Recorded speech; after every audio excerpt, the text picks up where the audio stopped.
paz do Senhor Jesus seja com problema. Amém. Obrigado pelo nosso Senhor.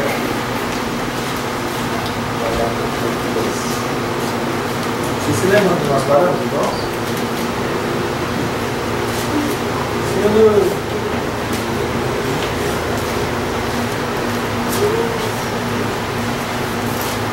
Gênesis e Apocalipse, vocês se lembram que nós paramos?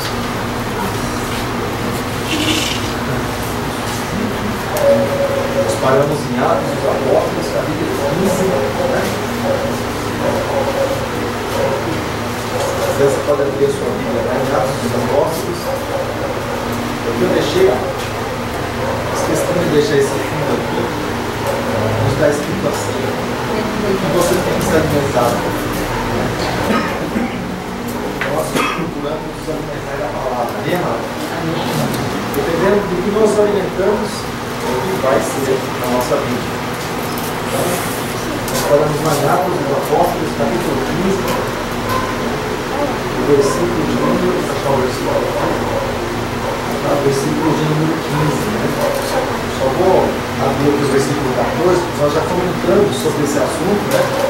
Está chegando bem o volume aí, não? Está chegando bem o volume? Vamos aumentar.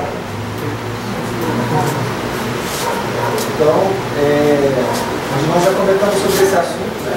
Onde ele subiu para conversar com os anciãos, para conversar com os outros apóstolos que estavam lá em Jerusalém, a respeito daquela questão, da circuncisão e de algumas questões que precisavam ser discutidas a respeito da lei, porque os gentios, então, eles estavam se entregando para Jesus, novos convertidos estavam se entregando a Jesus, então teve aquela questão, né? Os judeus estavam ali debaixo da lei, os gentios estavam chegando agora para o Evangelho. Então, o que obedecer, o que não obedecer, né? O que vai prevalecer, né? Então, nós paramos exatamente no versículo 14. Versículo 15, não sei se os irmãos se lembram, mas comentei um tempo atrás a respeito de alguns versículos que eles são praticamente embutidos, é uma fala só. Então tem coisa que é difícil separar uma da outra, porque é um comentário só, que faz mais de um versículo, então a gente tem dificuldade de separar. Como o versículo 15 e 16, por exemplo. Alguém pode ler para nós, por favor, o versículo 15 e o versículo 16 de Atos 15?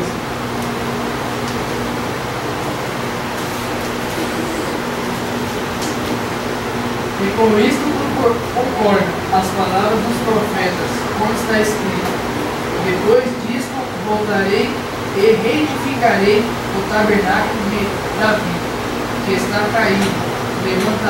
Levanta-o-ei das suas ruínas e tornarei a edificá-lo. Esquecendo o avião. Turbina. Então, aí ele está falando, é algo profético aí. Algumas coisas já aconteceram aqui. Né? E o que ele disse, na verdade, é o que está escrito, né?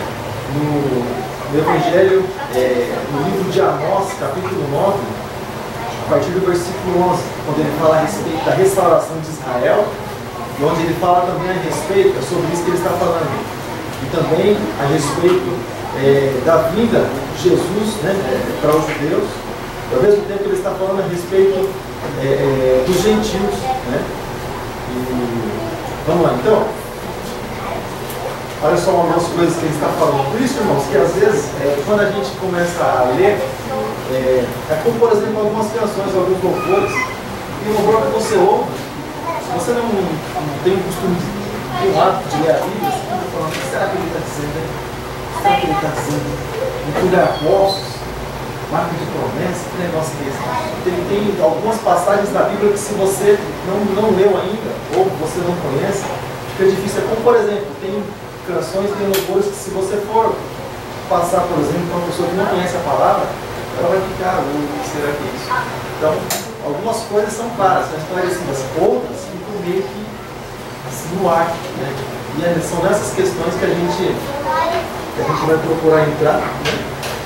Então ele fala, a respeito daquilo que foi profetizado, a respeito dos profetas que já falaram a respeito desse assunto. Né?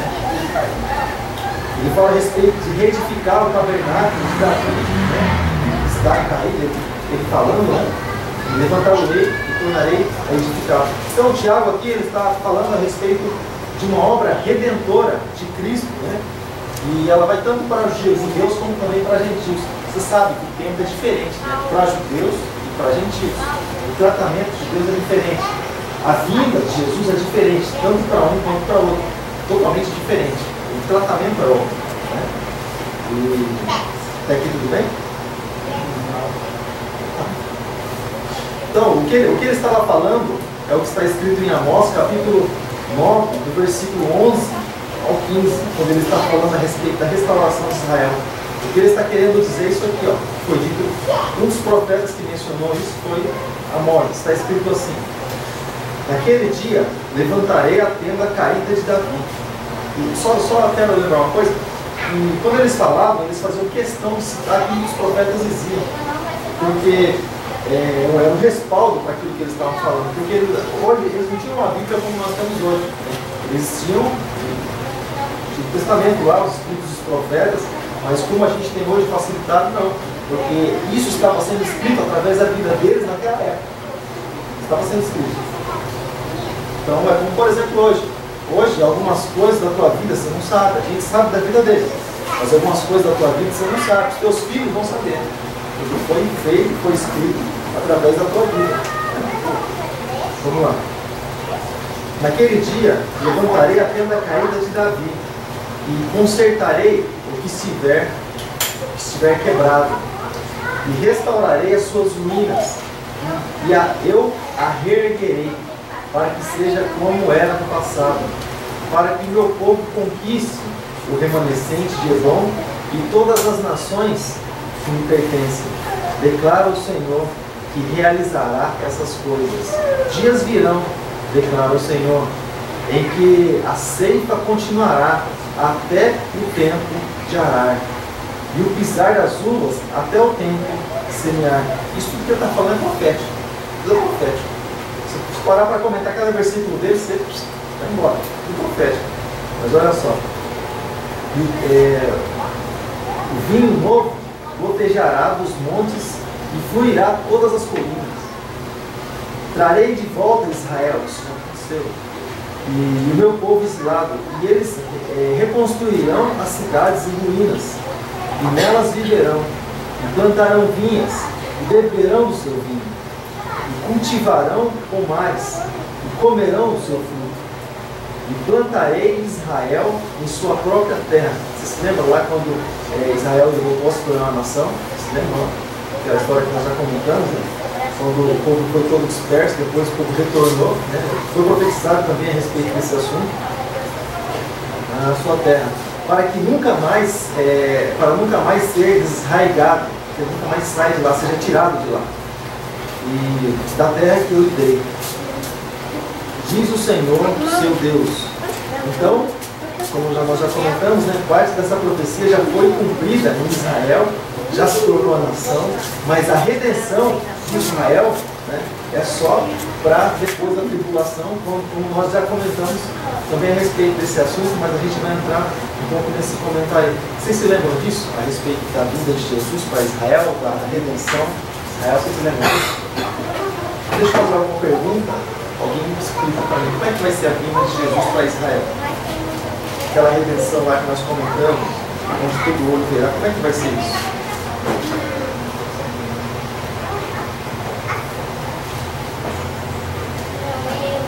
Posso explicar o que você entendeu, não tem problema, com as palavras que você tem, não tem problema, fica à vontade.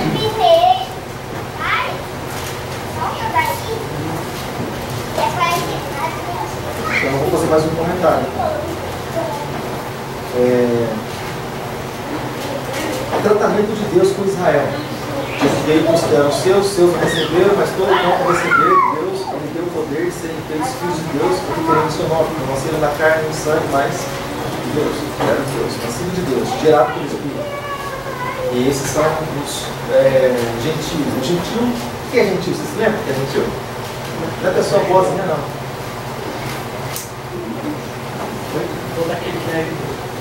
aquele que não é judeu, gentil, é o chefe de fábrica. Então o plano, a redenção para Israel, ela vai suceder depois da grande tribulação. Então eles passarão por esse momento da grande tribulação, por esse período, por esse processo do anticristo. Se você ler um trecho dessa enciclopédia popular Profecia Bíblica, é interessante que faz alguns comentários a respeito da apostasia, né, do esfriamento. Sabe o que é esfriamento? É essa época que a gente vive hoje, né?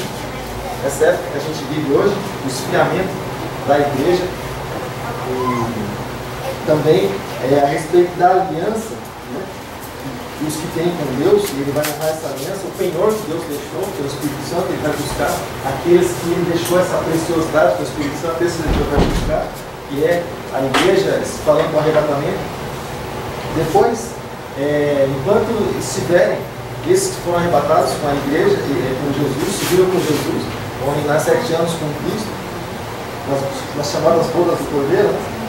E aí também, aqui, vai acontecer o reinado do anticristo. O anticristo é esse que está preparando todo o cenário ecumênico, todo esse cenário que envolve as pessoas, que traz, vamos dizer assim, uma certa legalidade para o mundo. Enfim, eles aprontam as pessoas para aquilo que eles querem, em outras palavras. O sistema do mundo o sistema de Deus é preparar a noiva através do Espírito Santo para a vida de Jesus. O sistema do mundo é preparar as pessoas com os costumes daquilo que existe aqui do sistema, para que a pessoa possa, na hora que o anticristo começar a reinar, a pessoa já possa estar adaptada, porque ela já viu tudo, já sabe como é que tudo acontece, todo o processo. Então, o tratamento do mundo, do sistema, o tratamento de Satanás, vamos dizer assim, que é o príncipe desse mundo, com as pessoas é esse. Preparar a mente e o coração das pessoas para o que vai vir. Preparar. Tanto quando se fala em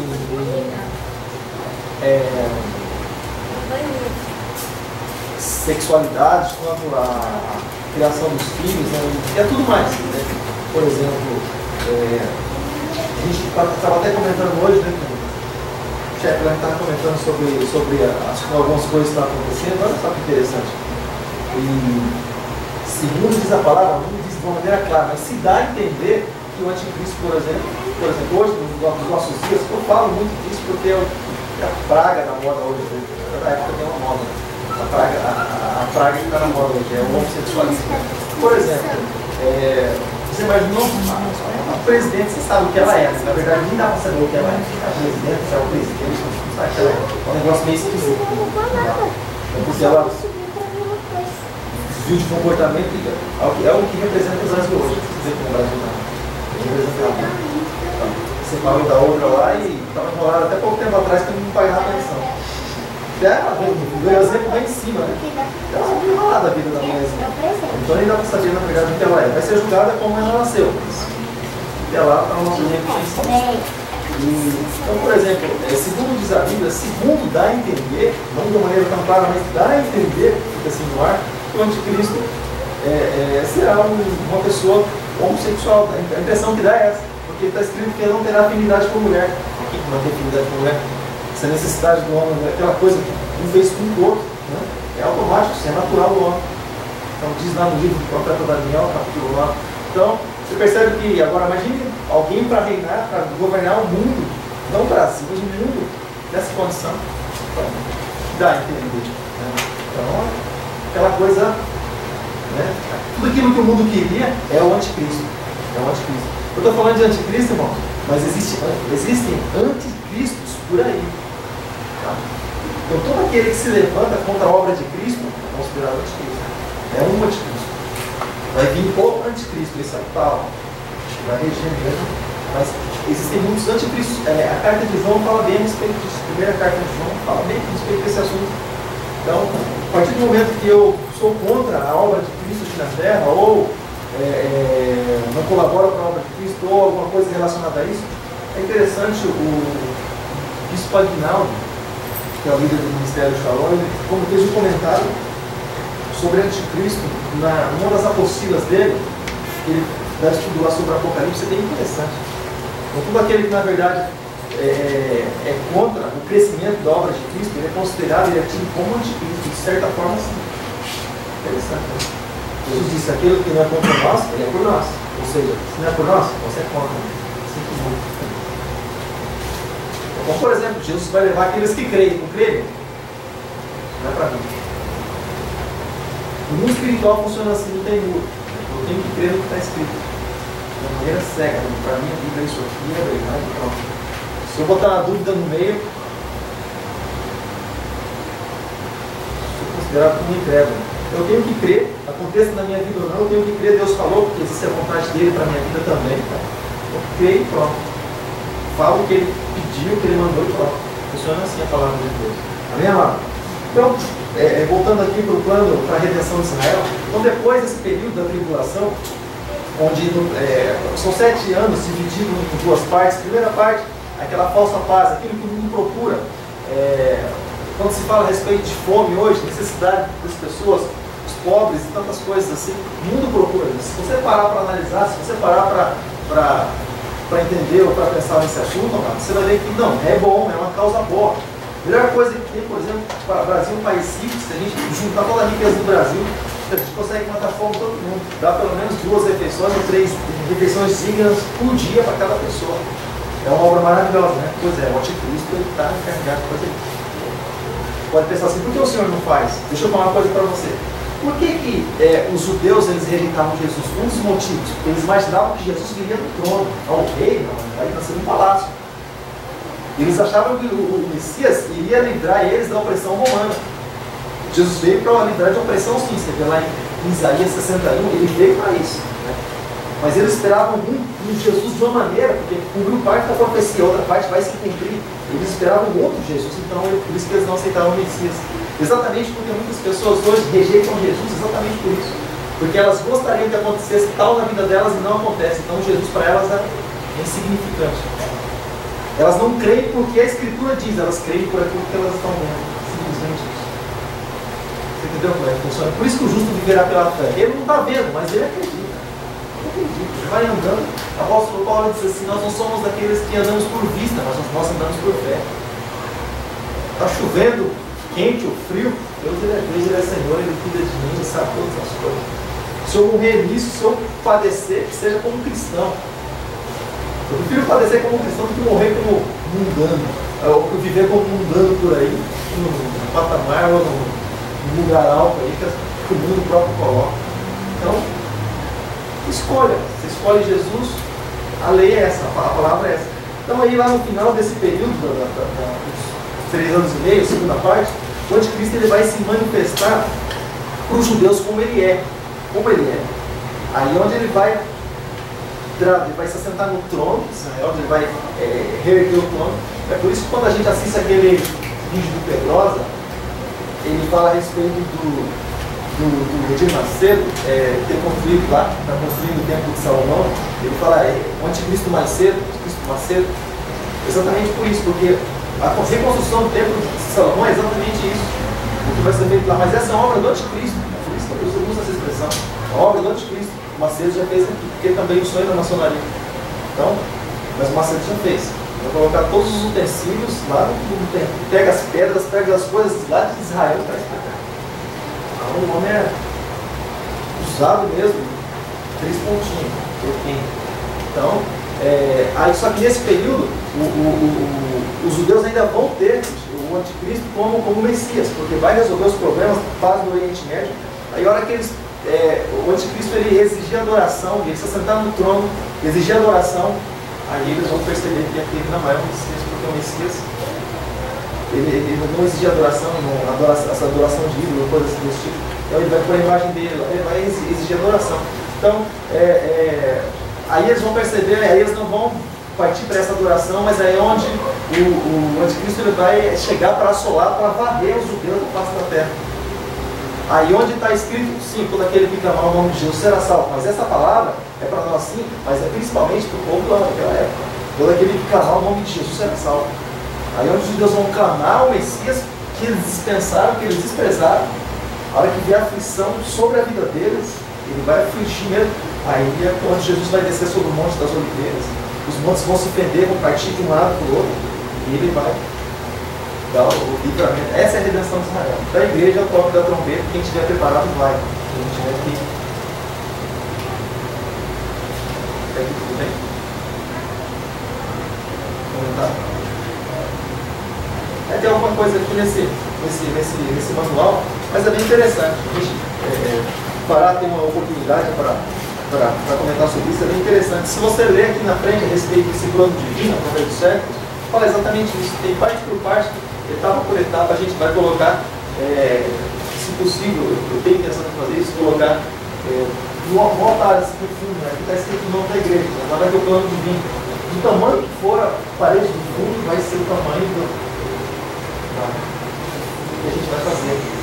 O painel que a gente vai fazer o plano divino através dos séculos. Daí você quer entender o plano de Deus, é só você olhar para lá, parte por parte, a respeito do plano de Deus para a nossa vida. Aí fica fácil. Né? Até aqui tudo bem? Comentários? E nisso, né, nesse meio, tem as encomendas, né, as encomendas públicas, tem falso profeta, tem um monte de coisa. Aquilo que a gente ouve na canção, aquele louvor, últimos dias, Daniel Souza, vem desde. Vou começar de cima, né? Falsos doutores, falsos profetas, falsos mestres, falsos pastores, falsos obreiros do seu próprio vento, Paulo fala a respeito disso, falsos irmãos, a noiva, diz lá na parábola das 10 virgens, as virgens loucas, né?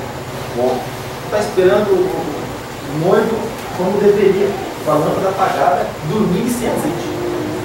A igreja de hoje, praticamente, a maioria.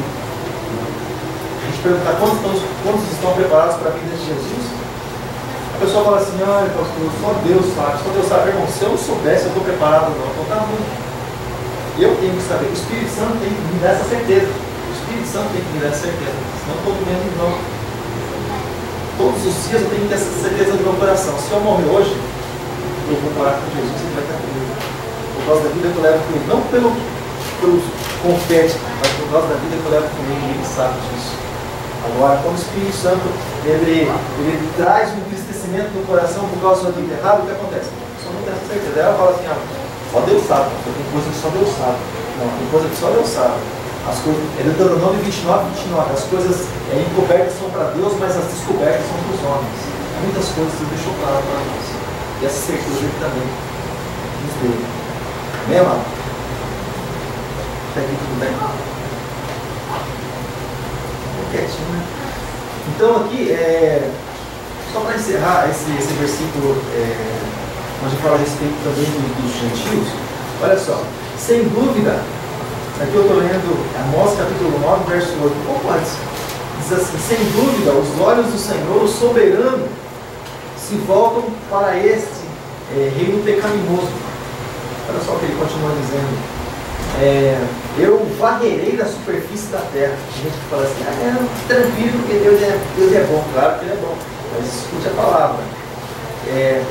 Eu o varrerei da superfície da terra, o povo pecaminoso, mas não destruirei totalmente a descendência de Jacó. Para quem está falando isso?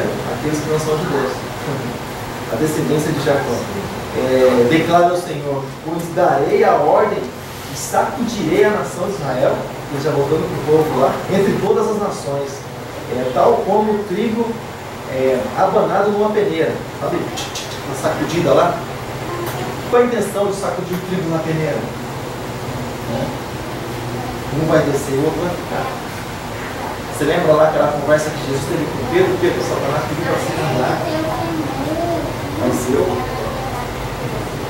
roguei muito por você. Não tinha se convertido ainda.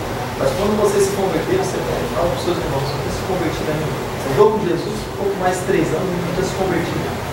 Algumas coisas ele achava que era do jeito dele, mas não é do jeito dele. Deus deixou uma profecia para ele, ele deveria ficar velho, mas enfim.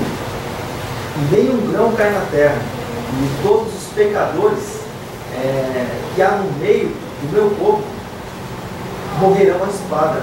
E todos que dizem a desgraça não nos atingirá, nem nos encontrará. Sabe aqueles que fazem as coisas assim ocultamente, como quem diz, quem está vendo? Salmo diz isso, né? Quem é que está lendo? Né? E as pessoas deitam e rolam e vivem suas próprias vidas em pecado, em minoria, e outros em corrupção, e outros ali, outros roubando a Deus, e outros tal, e outros tal, todo tipo de espécie de gente nessa terra. E diz assim, quem nos atingirá, né? E nem nos encontrará, ninguém vai encontrar, saber que a gente vive assim. Aquilo que a gente sempre comenta. Tudo aquilo que a gente faz errado, a gente está fazendo para a gente mesmo. Está lançando espinho por um caminho que você vai ter que voltar por ele. E nós falamos alguma coisa aqui, a palavra vai nos encontrar lá na frente, a atitude errada. E um dia o Senhor vai nos lembrar, e nós teremos cobrados toda a palavra ociosa. Sabe que a palavra ociosa que você fala? Você acaba falando um monte de besta. Igual vamos conversar um pouquinho, sabe? Aquelas coisas, não tem o que fazer. Vamos falar. Escolha alguém aqui, tá? Então o negócio é sério, né? Então, agora só para terminar a respeito desse assunto, abra aí a sua Bíblia em Mateus 24, 27. Mateus capítulo 24, verso 27. Alguém que encontrar, pode ler para nós, por favor?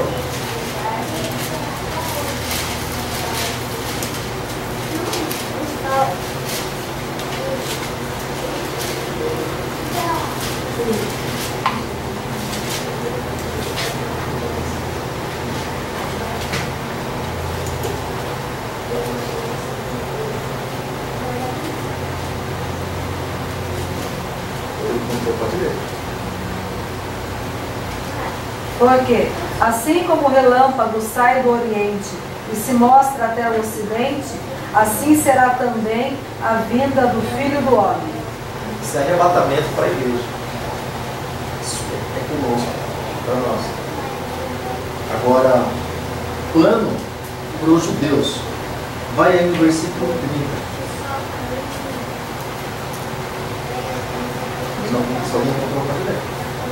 Então aparecerá no céu o sinal do Filho do Homem, e todos os povos da terra se lamentarão e verão o Filho do Homem vindo sobre as nuvens do céu com poder e grande glória. Isso é judeu. Todo olho verá, judeu. Para nós como relâmpago. Os salvos. Tem um diferencial. Então aqui ele já trata a respeito dos dois assuntos, né? E até aqui tudo bem? Explicar essa fase enigmática também para nós aí. Bom, Pois aonde estiver o cadáver, ali se juntarão as águias. por causa do que acontecerá na época. Isso é um fato que acontecerá na época. Então, você pode ver aqui, ó, tudo na verdade, ele está perto do período do sermão profético do princípio das dores. Está próximo do princípio das dores, tá? De Jesus. Então, tanto, por exemplo, então, nessa época, muitos eventos acontecerão. Se fala de mais de sangue, tantas coisas, muitos eventos acontecerão próximos da vida de Jesus. Então, quando a gente fala assim a respeito de vida de Jesus, amado, a impressão que nós temos, a gente se limita a nós aqui mesmo. A gente fala vida de Jesus, porque na verdade os olhos, nós vamos ser arrebatados, mas os olhos de Jesus, os olhos de Deus, eles são lançados no Apocalipse, né, professor? Quando Jesus chama as aves do céu porque veio para comer os cadáveres, né? Que haveria na grande batalha. Na verdade, não narra a batalha, simplesmente Jesus veio e venceu o seu exército.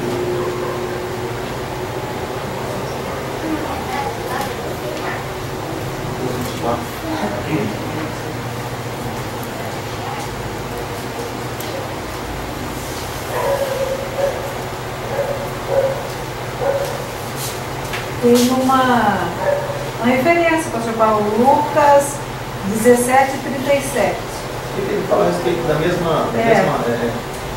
Vai falar da água, falando da água. Mas pode ler. E respondendo, disseram-lhe: onde, Senhor? E ele lhes disse: onde estiver o corpo, aí se juntarão as águas. Mas por razão do que acontecerá na época. Porque, na verdade, nem todas as coisas dessa época eles estão esclarecidas. Muitas coisas elas ficam ainda em oculto. E para Posso você dizer que isso aqui seria uma das coisas que ali não essa casa é um pouco enigmático, né? Não tem assim muita lógica, muita concordância, né? então, eu estou falando para você, se você ler, por exemplo, a partir do momento que você está com um versículo isolado, por exemplo, Assim, então, eu estou falando uma coisa que fica exatamente você tem um parâmetro seguro, né? porque na verdade a gente não tem certeza exatamente a respeito dos acontecimentos da época. Não dá para ter um parâmetro seguro, não pode até deduzir, mas você não pode afirmar. Então, tem as simbologias, tem essas profecias, e por causa dos acontecimentos da época, então não dá para ter aquela certeza. Mas aquilo que nós comentamos, alguma certeza ele não dá. Alguma certeza ele não dá. Como, por exemplo, várias profecias, ele fala que se você continuar lendo, esse mesmo capítulo 24, ele fala de coisas que se imagina, ele fala de coisas que, na verdade, não dá para ter ideia exatamente como é que vai ser. Muitas coisas ficam lá. Haverá muita morte, perseguição, sempre de aflição, né? Os que se contradizer ao anticristo, né? Haverá perseguição e morte. Ele está falando praticamente porque assim como o relâmpago sai do Oriente e se mostra até o Ocidente, assim também será a vinda do Filho do Homem. É uma coisa rápida, né? Aí já dá uma ideia de uma coisa instantânea, né? Piscar de olhos, né? Pois onde estiver o cadáver, ali se juntarão as águias. Aí a gente fala de acontecimento do período.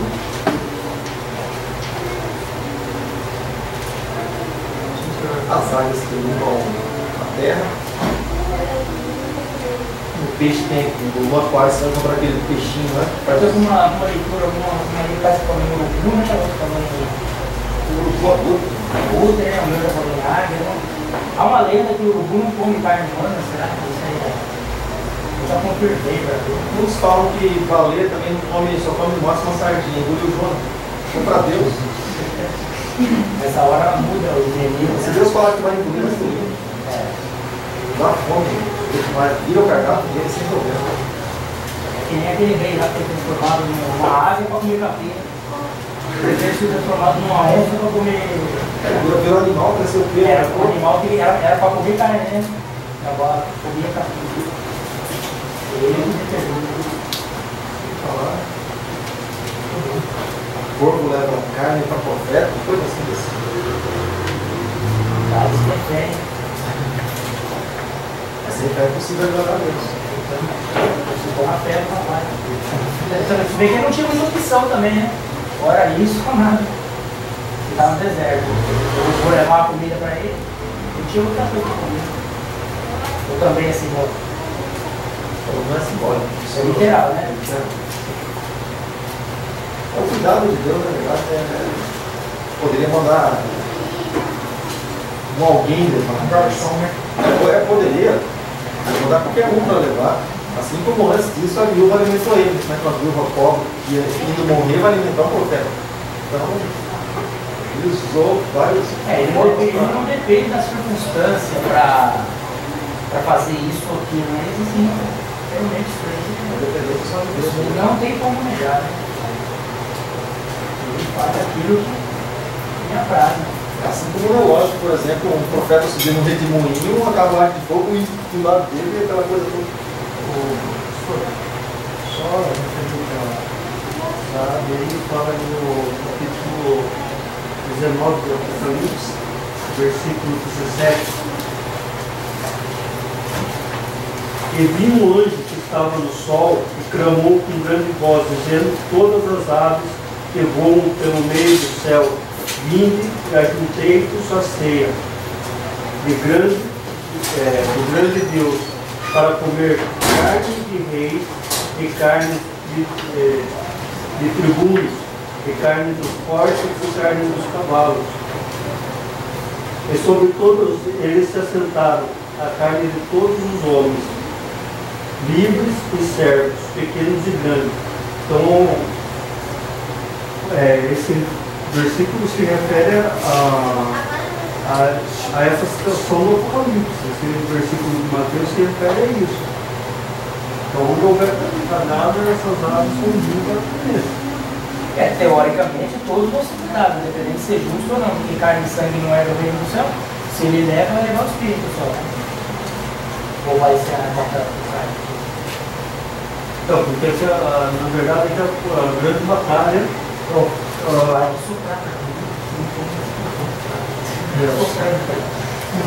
Na verdade é a grande batalha, que acabou, não tem mais Satanás brincando com o mundo, fazendo o que ele faz, acabou. É a grande batalha do fim do mundo, onde Deus, Jesus, reúne e chama as aves do céu para que venham com os cadáveres daqueles que vão guerrear contra Jesus.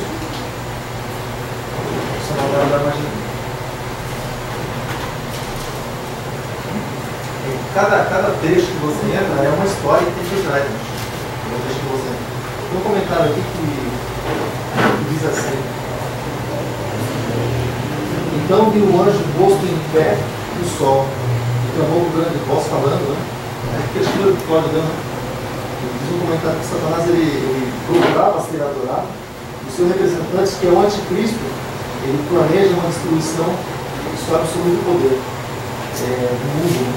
E todos os povos deverão mandar um grande grupo com representantes do lugar denominado da planície do Armagedon. Fala a respeito dessa batalha também. E nessa época, quando há muitos mortos, numa grande guerra, grandes escavadeiras fazem uma enorme sepultura, e todos os mortos são colocados, sepultados, como na antiguidade não havia essas escavadeiras, então os corpos que chegaram, mas tem vários comentários, mas é uma teoria dele também, é uma coisa.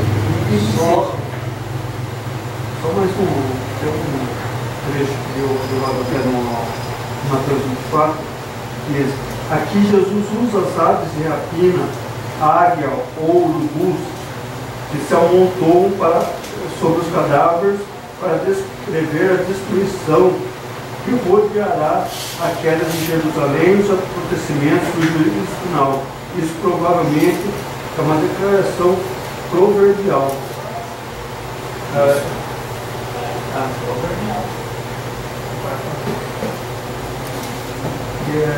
Ele descreve já o final. Esse comentário, os próprios corvos eles se reunirão. Os próprios corvos se reunirão. Eles foram chamados, né? Se reunirão e se dirigirão à planície do Armagedon, que é o vale de Josafá. Eles já são saídos naturalmente, né? Não, mas é diferente do nós. Quando é uma palavra dirigida, como por exemplo os animais da arca. Então, mas aí não significa necessariamente que seria cadáver de injusto só, por exemplo, porque provavelmente vai ter cadáver de justo também. Justo. O justo que tiver lá já subiu. Então, mas o carne e sangue, o corpo dele, ele vai subir com o corpo e tudo. Vai ser transformado. Ele vai ser transformado. Carne e sangue não vai ficar resíduo então do justo. Carne e sangue não é no reino dos céus. Então, certo, então. Sim, então a carne e sangue tem que ficar. Certo? Se fica, vira cadáver. Pode ver a coisa assim? A não ser que ela tenha uma deterioração instantânea. Ele fala de transformação. Ele fala de um corpo sem glorificado. Então, na verdade, o justo então não deixará resíduo. Teoricamente. Por exemplo, a grosso modo, a grosso modo, vamos dizer assim. Sim, já entendi. Próximo.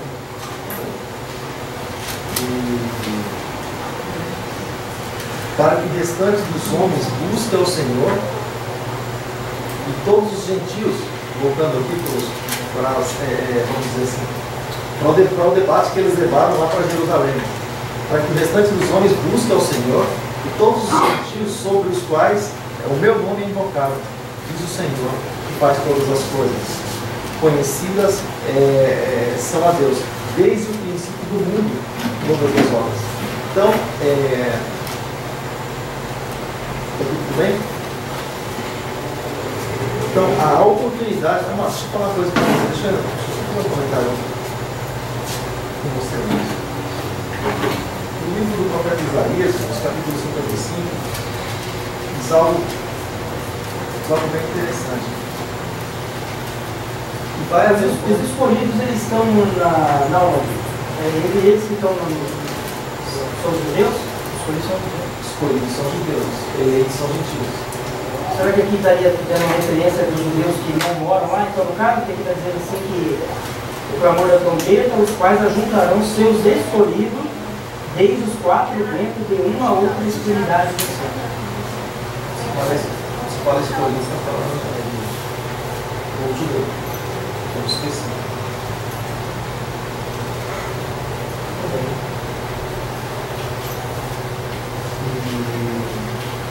Aí, na verdade, ele está falando do plano da redenção. O plano da redenção, onde todos vão se reunir. Povos, tribos, línguas, nações.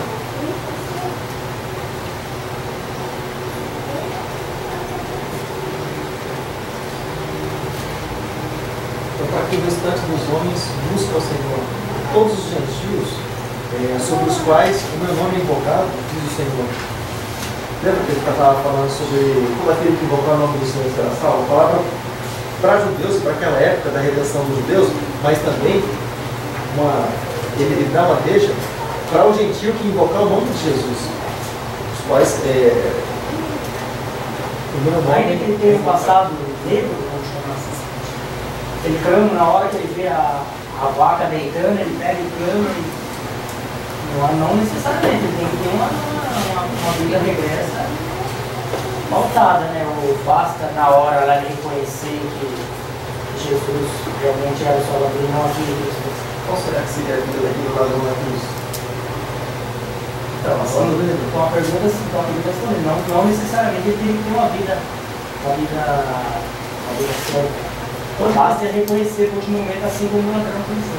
Essa era a pergunta e essa era a resposta. Se ele tiver a oportunidade, muitos esperam para essa hora e morrem sem ou salvação. se a própria vaidade dele, ou o próprio sentimento aí, ele não deixar que ele se reconheça, né? Aí sim ele teria.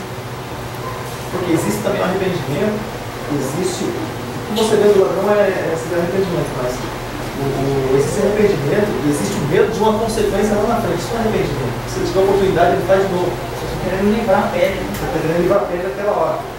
Então é perigoso essa coisa de lá mais pra frente. Porque Deus soma o coração, não adianta ele querer fazer teatro, né? Porque hoje em dia tem muito teatro, né? Então muita gente às vezes fala assim, às vezes falando assim, citou Jesus no leito de morte, no último suspiro. Tem cara que gosta de uma menina da igreja, cara, mas aceita Jesus. Pode ser com medo, né? Então, quando tem arrependimento, sempre vai se esperar.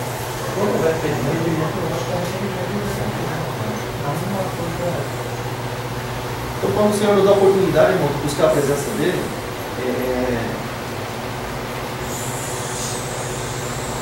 quando o Senhor nos dá a oportunidade de buscar a presença dele, de clamar o nome dele, é porque hoje a gente está num tempo onde a gente pode encontrar.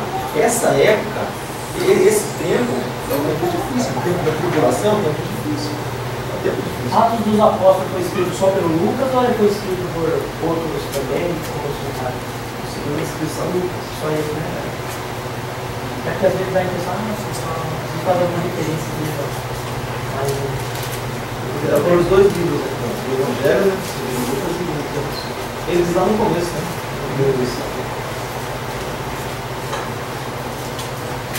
Quando a gente fala a respeito da oportunidade de buscar o Senhor, sabe?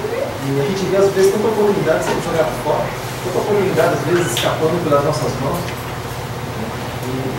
Olhando para os nossos dias, olhando, vamos dizer assim, para a condição da igreja, olhando para as facilidades que a igreja tem hoje.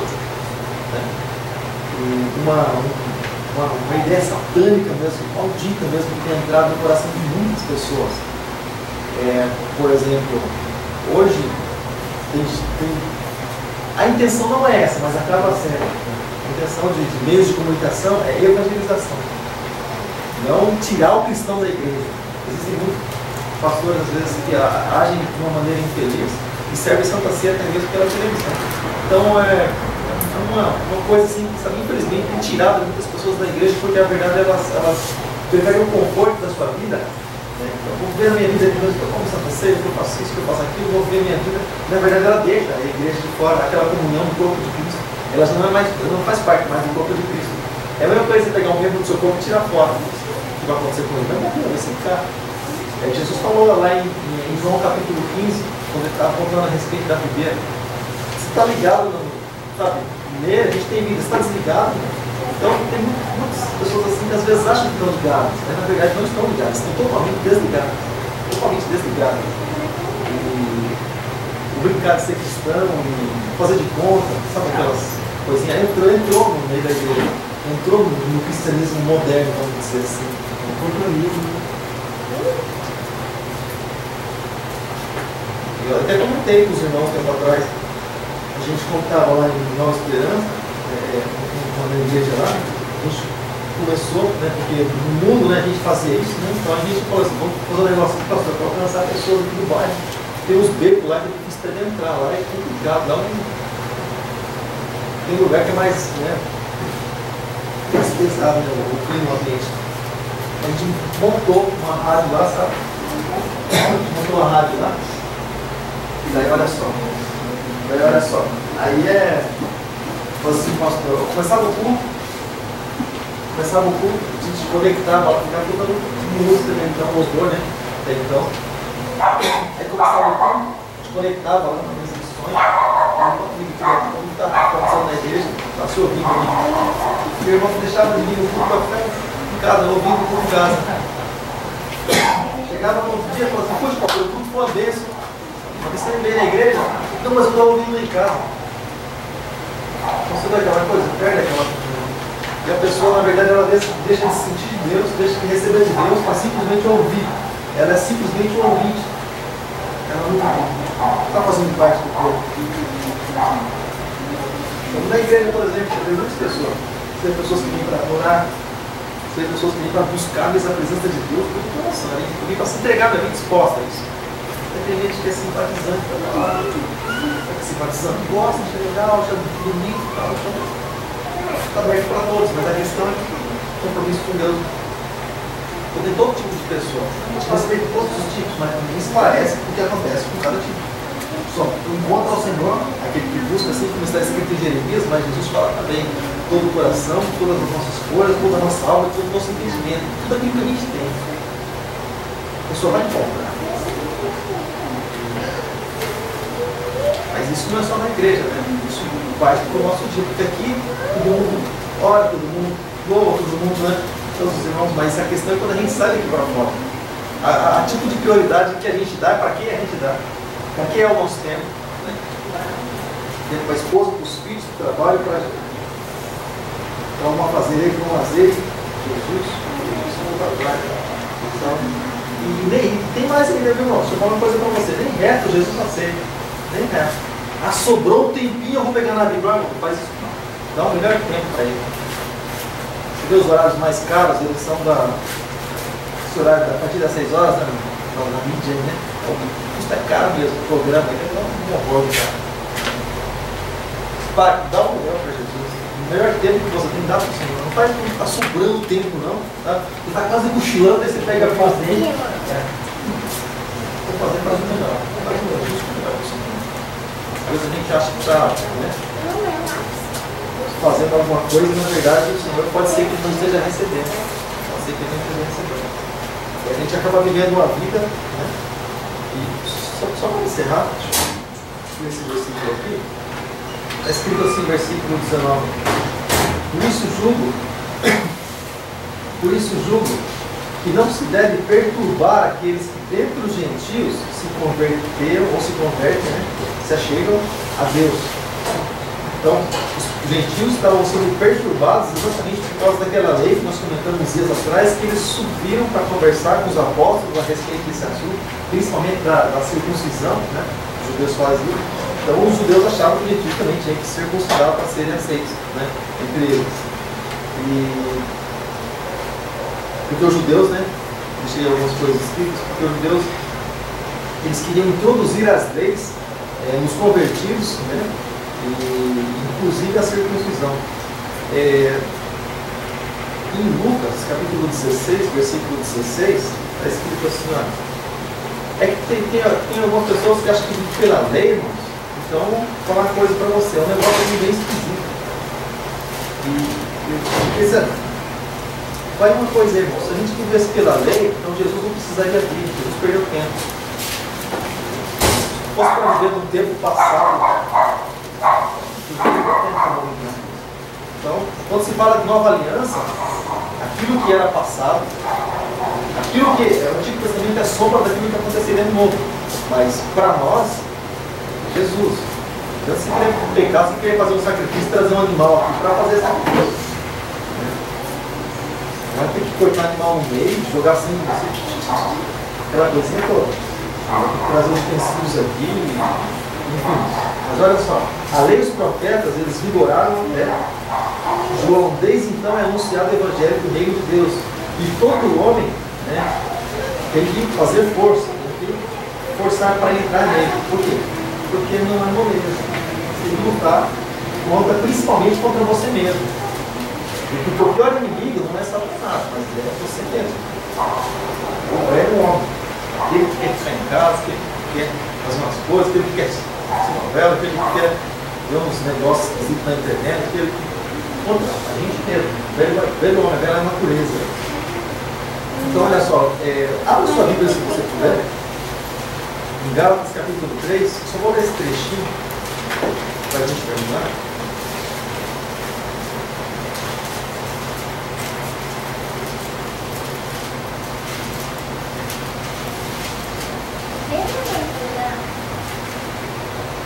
Gálatas capítulo 3, do verso 10 ao 14. Olha, acompanha aqui. Gálatas capítulo 3, versos 10 ao 14. Está escrito assim, olha. Todos aqueles, pois, que estão debaixo das obras da lei, estão debaixo da maldição. Só um parênteses, porque a lei não justifica, ela só aponta o erro, só aponta o pecado. Porque a lei foi posta para pôr um freio no povo, o povo estava por caminhos tortuosos. Porque está escrito, maldito todo aquele que não permanecer em todas as coisas que estão escritas no livro da lei para fazê-las. Olha só, e é evidente que pela lei ninguém será justificado diante de Deus, porque o justo viverá pela fé. Também os profetas dizem isso. E, ora, a lei não é da fé, mas o homem que fizer essas coisas, por elas viverá. Cristo nos resgatou da maldição da lei, fazendo-nos maldito, né, por ela, porque está escrito, né, maldito todo aquele que for pendurado no madeiro, e para que a bênção de Abraão chegasse aos gentios por Jesus, para que pela fé nós recebêssemos, né, a promessa do Espírito Santo. Então, ou seja, a partir do momento que alguém se coloca debaixo do jugo da lei, automaticamente a pessoa está se colocando debaixo de maldição. Seja quando se introduz dias de semana para seguir como se fossem judeus, coisas assim. Então, o que diz, né, a palavra que o sábado será tirado de vós? Mas mesmo assim, alguns até se acham que são judeus e guardam o sábado e coisas assim. Mas enfim, a partir do momento que a gente adota a lei para viver, é interessante que a pessoa adota uma coisa da lei, mas a outra não adota. Então, ou a palavra de Deus, ela é tudo para nós, ou não nada. Eu não posso escolher na Bíblia uma coisa para eu crer. Eu não posso escolher na Bíblia, irmão, versículos isolados falando isso eu acredito, isso aqui eu não acredito muito, não. Eu creio em tudo que está escrito, ou jogo fora, não leio mais, não serve para mim. Então eu tenho que crer. Seja revelado, seja oculto, seja para cumprir nos nossos dias, seja para que se cumprir quando a gente estiver na glória, seja. O que nós comentamos? Muitas coisas hoje nós não vamos entender.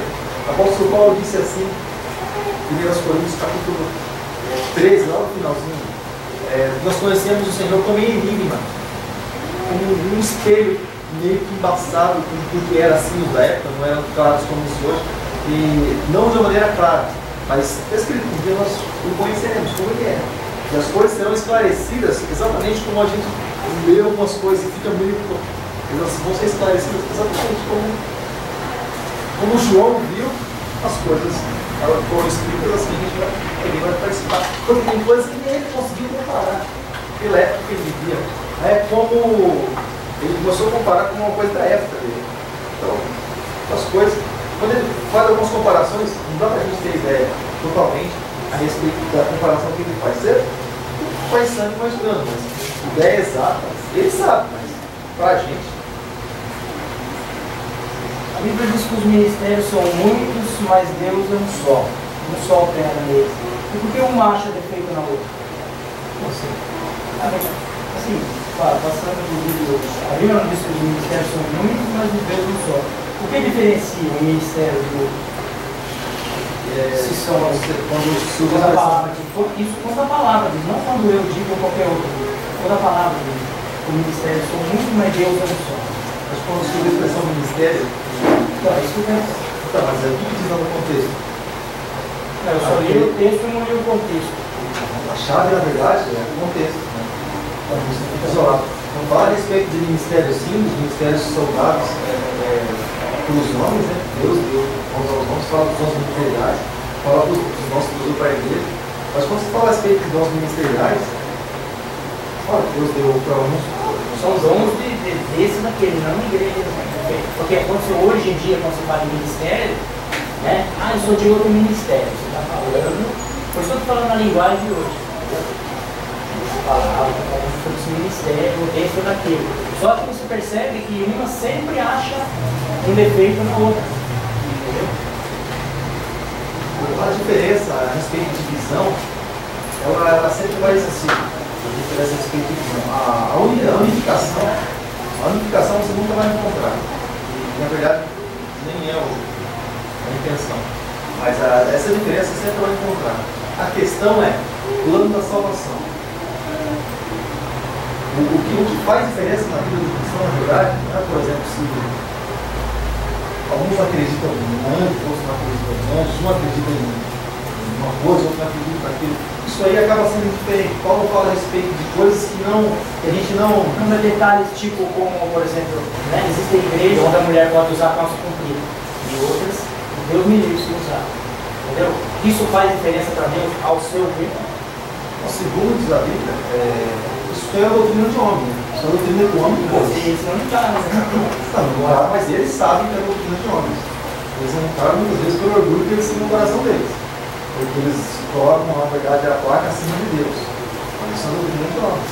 Por exemplo, a mulher não ensinar no templo, na igreja, e não quero aprender com o marido na tua casa. Vou falar uma coisa para você. Se a tua esposa estivesse aqui, você não conhecesse a Jesus se estivesse na tua casa. Eu estava enrolado. Ele ia aprender com você, ele aprendeu o quê? Mas por que a palavra diz isso? Não, isso é por causa de Coríntios 14, 28, por causa dos livros, da cultura que elas não tinham acesso na época. Então tem coisas assim que a gente olha e muitos levam isso ao pé da letra. Não, mulher não pode isso, mulher não pode aquilo. Existem coisas que foi dado para o homem, sim. Existem coisas que Jesus não poderia fazer daquela samaritana que ele encontrou lá no posto de Jacó, não poderia fazer dela missionária. Porque a partir do momento que ele já consertou a vida dela, tratou com ela, falou, vai e fala. Na verdade foi Paulo que diz, não permite que a mulher ensine, né? Sim, o apóstolo Paulo. Mas por causa da cultura... Mas seria uma coisa dele, ou estaria também por causa do acontecimento da época. Da cultura da época. Por exemplo, Paulo falou para Timóteo também, ó, Timóteo, toma vinho. Toma vinho lá por causa dos vamos lutar. Aí tem uns camaradas que enchem a cara de vinho. Timóteo tinha um problema de estômago, fala a respeito da região da época, da região que eles estavam. Então tem toda uma coisa por trás, tem um cenário por trás. Mas alguns trazem aqui já, ó, Paulo na glória, vamos lá. Vamos lá. Então já, o senhor já junta aquilo e. Então, faz aquele valor. Porque quando Paulo fala em vinho, Quem que mandou o outro modelo? Não conhece. Paulo mandou o outro modelo. Por que quando aí se fala em vinho é vinho mesmo, mas em outras participantes de vinho não, é o suco da uva? Por que essa diferenciação, sendo que a palavra é a mesma? Para nós, nos originais, não. O nosso português é muito pobre. Então, quando se fala amor, é tudo amor. Mas existe amor, cara. Então, quando se fala vinho, pode estar falando de suco de uva também? Porque a Bíblia diz assim, o vinho foi feito para provérbio, né? O vinho foi feito para alegria e não para embriaguez. Né? Logicamente que está falando de vinho, porque o suco não vai dar alegria, não vai continuar. Quando você procura no dicionário, por exemplo, a respeito de vinho, ele fala de quase centenas de tipos de vinho que você na época. Então, vinho para dar peça, para isso, para aquilo, para outra coisa. Tem vinho que era fermentado, chamado de vinho forte. Então, existem muitos tipos de vinho, né? Existem os sucos que eram chamados de vinho também. Na verdade, não é efeito. É bom sim, saúde, mas não é efeito. Porque é como eu falei para você, por exemplo, quando a gente fala de amor, para a gente amor é a coisa só. O amor, principalmente nos nossos dias, é banalizado, tem mais coisa por trás. Quando a Bíblia exorta que os pastores não devem ser muito dados a vinho, né? Esse é o perfil que a igreja diz que os pastores devem ter, e ela tem uma das exortações de que vinho está falando. Procurar o texto, né? Para significar, assim, ver o texto, analisar o texto, procurar a palavra que ele está usando quando ele declara lá vinho. Não só deduzir. Mas quando se fala, por exemplo, a respeito disso, Paulo ele fala, quando ele está falando a respeito dos obreiros, dos bispos, dos diáconos, ele faz esse tipo de comentário, não espancador, eu falo vinho. Mas nessa expressão eu creio que esse vinho seria o. Teria que ser porque o suco de uva não teria nenhum efeito, né?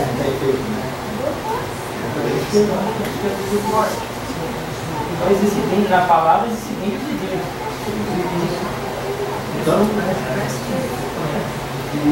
vamos falar para nós os segmentos. É uma coisa gramatical, se você for pelos originais, você vai encontrar uma diferença. Para nós, não. Como ela chega para nós aqui, não. É por isso que quando a gente fala a respeito de versão diferencial, tem versão que, na verdade, traduz o que a outra. Tem versão, essa aqui, por exemplo, é mais clássica, a linguagem. Porque a impressão que dá é que a Bíblia, quando fala de vinho, fala de uma coisa embriagante. Até aquela mulher que estava falando muito, ela estava tão transtornada de espírito, né, que ela estava falando coisas assim. O pastor, vamos chamar lá da igreja, achou que ela estava até quando ficará embriagada, né? Ou não, essa sua serva não. Então, a Eli estava falando do vinho de embriaguez. Aí sim, se percebe. Fica claro.